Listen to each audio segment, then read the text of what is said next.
Hi there everyone, it is currently the 20th of September 2012 and out here in the Western Pacific today we are watching Invest 92W just towards the northwest of Yap, continuing to spin up here. You can see it, this kind of a cyclonic circulation on the satellite imagery. Also a shallow low pressure area over the Philippines, bringing some heavy rain showers over the past 48 hours, and also across portions of Japan, specifically Kyushu today, seeing some showers yesterday up here around Shikoku and even into the Kinki region. You saw upwards of about 300 to 400 millimeters in a 24-hour period, and since Sunday, some totals added up right around 650 to 670 millimeters. This obviously resulted in some flooding in and around this area here. But first, I want to talk about something else. I possibly may have enough funding here due to a couple errors with my last flight with Okinawa.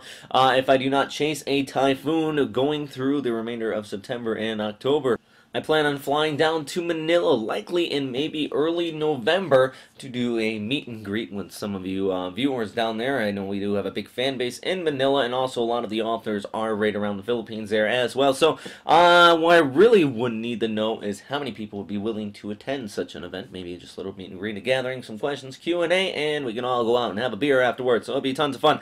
But just let me know if you are willing to do that. Back to the update though. Low pressure area 1010 HPA here on the 24-hour forecast. JMA is not expecting to go to OTD just yet, but the Joint Typhoon Warning Center has upgraded it from a low potential for development in the next 24 hours to a medium. So we're watching that. So where could this possibly go? Well, let's take a look at the streamline analysis and see what the background flow is currently showing. And at least at this time, it does show it moving off towards a west-northwesterly direction and eventually veering off towards the north, possibly affecting the southern Japanese islands or the extreme east coast of Honshu. Now, going into late September, early October, this is very atypical because you have the jet stream starting to come down a little bit farther and farther towards the south through this area. And once it does start doing that, it's going to be steering these storm systems much more quickly off there towards the east, and it does look like that very well could be happening here. But let's see the initialization factors. Is there low vertical wind shear over top of it? And sea surface temperatures, do they support it? As far as wind shear, that would be a check. 5 to 10 knots directly over the top of the system. That's definitely conducive for possible cyclone development. Just towards south of it, the 30 to 40 knots. That's why you see a big clear spot right in here. Even off there towards the northeast of it, about 20 to 30 over top of Guam. So right where it is, yes, the wind shear is conducive for possible cyclone development, but it is not very significant at this time. Also looking at the Coriolis effect, it is north of 10 degrees north, so that is going to be playing a major factor into it. And sea surface temperatures, of course, are still all the way up there into the 30s, so that is still very conducive. And definitely lots of warm water out here for latent heat, and just provide that much more energy. So let's take a look at the GFS model outlook here, though, and we'll start off with it right around the 72-hour outlook, because that's right when the storm starts to initialize. So about by the mid part of this coming weekend, and as we go through the weekend into next week, you can see that it does start to push off there towards the north, kind of following that overall background flow, moving basically on a west-northwesterly pattern, then moving northwest. But then they actually have this eventually impacting Japan here. Moving through the southern portions of the Japanese islands, even around Kyushu, and then quickly grabbing with that upper level trough running through here and pushing off there towards the northeast. So if we go on 192 hours out, you can see it does start to get elongated right through this entire area here. That very well could be likely due to, once again, the jet stream pushing through here. It should go out to 192 hours, which would be right around, let's look at the time, the 27th here. We will see a jet stream through, and as indicated on all these wind barbs right in here, show that jet start to dive in out of Siberia. It really troughs out here over Korea, and that's definitely going to pick this storm system up and pull it back off there towards the north.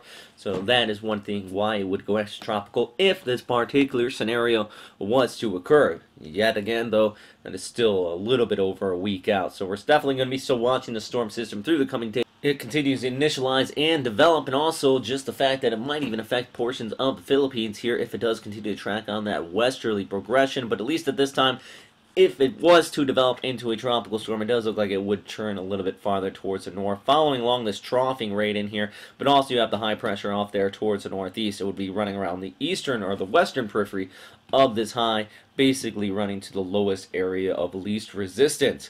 here across much of this region. But we're still going to be watching this. Also, heavy rain showers over the Philippines, and if it was to develop, it would still bring some more heavy rain showers over the Philippines. And as we can see here, actually around the Manila area, seeing some showers. Look at this, upwards of 62 millimeters in the past 24 hours. Actually, some reports of flooding in and around Manila, and even down there towards Visayas, about 85 millimeters. So plenty of heavy rain showers to go around here. But also, I was talking about earlier in the update across Japan, you were talking about some heavy showers.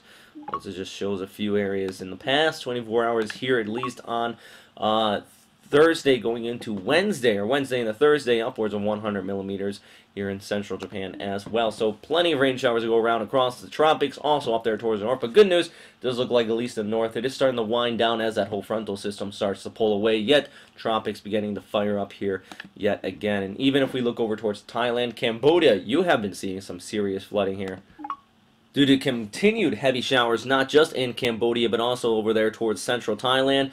Heavy rain showers have been occurring here, flowing downstream, affecting you as well. So lots of flooding here. I actually seen some reports of upwards of about 5,000 people being left homeless, thousands of more being affected by these floods. Now, good news, it's not even remotely close to 2011's or last year's devastating floods out here, but it does go to show that the monsoonal flow is continuing to kick in. Good news, in the near future, maybe about a month from now, northeast monsoon and dry season will finally begin to start to show face across the tropics. But that is all for right now, everybody. Thanks again for watching here at westernpacificweather.com. We will definitely continue to keep you posted on this area right here just towards the northwest of Yap.